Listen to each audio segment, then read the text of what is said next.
Now this is a very interesting picture, one of my favourites, and we're going to apply the white again as we did before, slightly different this time. We're going to be putting clouds in the sky. That white needs to be in really solidly, so I'm making sure with a double helping. That's it. Now we're adding the clouds in an unusual way. Obviously the white is already on the board, so now we need to add the blue, and as you see I'm drawing out where I think the cloud should be. You can always change your mind on that, and I'll show you how you can do that in a moment. And that's rubbed in well. See how well this travels in? It really does work. But if you haven't got the white and it's not strong enough, it won't work in the same way. Now you can now add the white to the edges to make the clouds more realistic.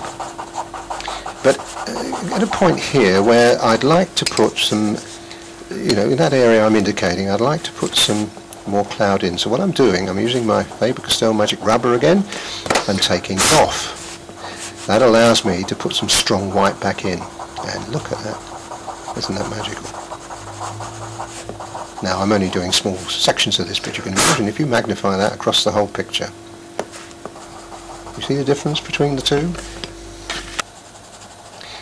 Now here we're going to do the little tower, and you see I cleverly put the blue behind it so that when we put the white on, it's going to show up. If I'd had a white cloud there, it wouldn't have had the same effect. Darkening the shadow side, putting a little bit of detail in there, adding a darker colour for more detail and definition. Now I'm using the white over the top of the darker colour.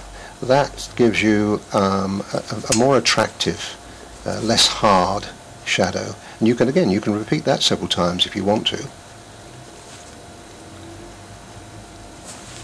And this little awkward little bit, little weather vane on the top, not a good idea to draw a straight line, just woggle it in like I'm doing there. There you go. That's all you need. You don't need any more on this stage. It's a very loose picture, this one.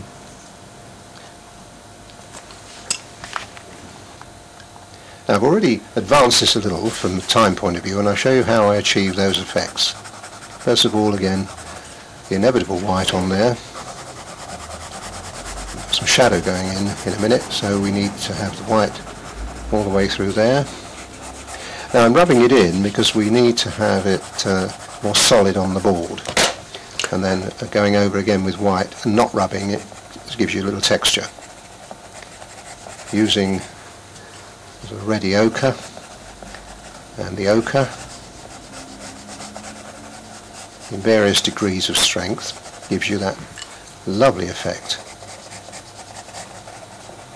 And of course you get a definition between the light areas and the dark. Now here we're going to have to put some dark in, so I'm putting a bit of cushion in, and you'll see me now using a stronger colour.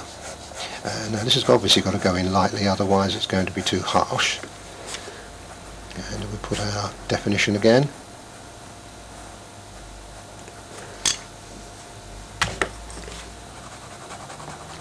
A bit of white on the roof, followed by a bit of ready ochre, and that completes that section there.